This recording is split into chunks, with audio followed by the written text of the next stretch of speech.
জাতীয় ঈদগাহের সর্বোচ্চ নিরাপত্তা নিশ্চিত করা হয়েছে বলে জানিয়েছেন স্বরাষ্ট্র উপদেষ্টা জাহাঙ্গীর আলম চৌধুরী।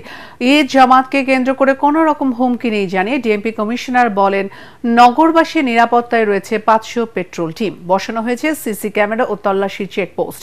এর পাশাপাশি রয়েছে র্যাব ও পুলিশের ডগ স্কোয়াড ও সোয়াত টিমের সার্বক্ষণিক নজরদারি। বিস্তারিত জানাচ্ছেন GM তসলিম। পবিত্র ঈদুল আজহার প্রধান জামাতের জন্য প্রস্তুত জাতীয় ঈদগাহ মাঠ। এবার একসাথে 35,000 মুসল্লি নামাজ আদায় করতে পারবেন। সকাল 7:30টায় হবে এবারের ঈদের প্রধান জামাত। জাতীয় ঈদগাহ মাঠ পরিদর্শনে এসে স্বরাষ্ট্র উপদেষ্টা জানান, সার্বিক নিরাপত্তা নিশ্চিত করতে ঈদগাহর আশপাশের এলাকায় পুলিশ, র্যাব ও অন্যান্য আইন শৃঙ্খলা বাহিনী তল্লাশি ও বিশেষ অভিযান পরিচালনা করে। প্রতিবারের মতো এবারও ঈদের জামাত এখানে সকাল 7:30টায় হবে। এখানে সব ভিভিআইপিরা এখানে সবাই আসেন এবং প্রতিবার যেমন ভালোভাবে হয় এবারও আমরা আশা করতেছি সব কিছু ভালোভাবে হয়ে যাবে। আইন শৃঙ্খলা বাহিনী পুরাভাবে এখানে নিরাপত্তা দেওয়ার জন্য তারা প্রস্তুত আছে, কোনো ধরনের কোনো অসুবিধা নাই। তারপরে অ্যাডমিনিস্ট্রেশনের যারা আছে তারাও আপনাদের বলতে দিবেন, নিয়ে আসতে হবে না, আপনাদের কি বলে জানা মজা আনার দরকার নেই। এখানে ওনারা ওইভাবে ব্যবস্থা করবেন সবাই দিয়ে। তখন আল্লাহর কাছে খালি দোয়া করবেন যেন ওই সময় বৃষ্টি না হয়, বৃষ্টি হলে একটু অসুবিধা হবে।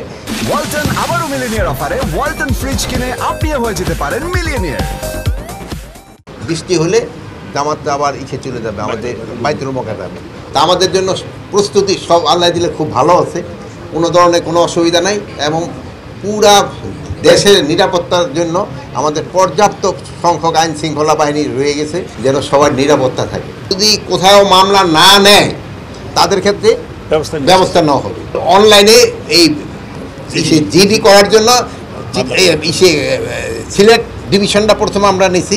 ভবিষ্যতে আমরা এই জিডি এবং মামলা দুটোই যেন অনলাইনে নিতে পারে এই জন্য আমরা ব্যবস্থা করতেছি। থানায় গিয়ে যেন কারো কোনো ভোগান্তি না হয় এই জন্য আমরা চেষ্টা করতেছি, বাট আমরা পুরাটা এখনো কভার করতে পারিনি। আইন শৃঙ্খলা বাহিনীর সাথে সাথে তো আপনারাও যান, কোথাও কোনো ঘটনা ঘটলে আপনারাও আমাদের জানাবেন। এটা কিন্তু আমরাও যেরকমভাবে সজাগ হবে আইন শৃঙ্খলা বাহিনীর সহ জনগণের সজাগ, আপনাদের সহযোগিতা কিন্তু আমাদের দরকার। যে জায়গায় যে কোনো ঘটনা ঘটে আপনারা অবশ্যই জানাই দিবেন। রাজধানী জুড়ে এবার ঈদে পর্যাপ্ত নিরাপত্তা ব্যবস্থা নিয়েছে পুলিশ। আমাদের রাতের দিনে 500 পেট্রোল টিম থাকে, দিনে 250, রাত্রে 250 মোটর বাইক গাড়ি ফুড পেট্রোল থাকে। আমরা সবাইকে সজাগ করছি। যে সমস্ত অফিসাররা অফিসে কাজ করেন, ফিল্ডে ফোন করেন, তাদেরকেও আমরা দায়িত্ব বন্টন করে দিছি এই কাজগুলো সুপারভিশন করার জন্য। ইনশাআল্লাহ অসুবিধা হবে না। সারা দেশে গোয়েন্দা নজরদারি ও ফাঁকা ঢাকার নিরাপত্তায় বাড়ানো হয়েছে র্যাবের টহল টিম।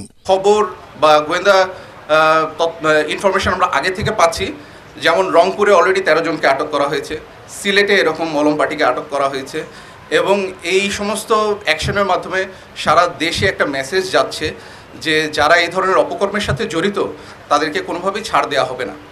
তো সেই লক্ষ্যে বলতে পারি এইবারের যে পেপার পত্রিকা এবং মিডিয়াতে মলম পার্টি সম্পর্কে নিউজ কিন্তু খুবই কমই এসেছে। আমি যতটুকু বলবো যে আমার মনে হচ্ছে যে দেশব্যাপী এটার একটা ভালো আলোড়ন সৃষ্টি করেছে র্যাবের অ্যাকশন, এবং যারা এই সম্পর্কিত অন্যায়ের সাথে জড়িত আমার ধারণা এবারও তারা আর অন্যান্য বারের মতন তাদের কার্যক্রম চালু রাখতে পারেনি। ধন্যবাদ আপনাদের সবাইকে, ধন্যবাদ, ভালো থাকবেন, আসসালামু আলাইকুম। ঈদের ছুটিতে কোনো থানায় যদি মামলা না নেওয়া হয় কিংবা সহযোগিতা না করে তাহলে পুলিশের বিরুদ্ধে ব্যবস্থা নেওয়ার কথা জানান স্বরাষ্ট্র উপদেষ্টা। GM Taslim, ATN Bangla, Dhaka.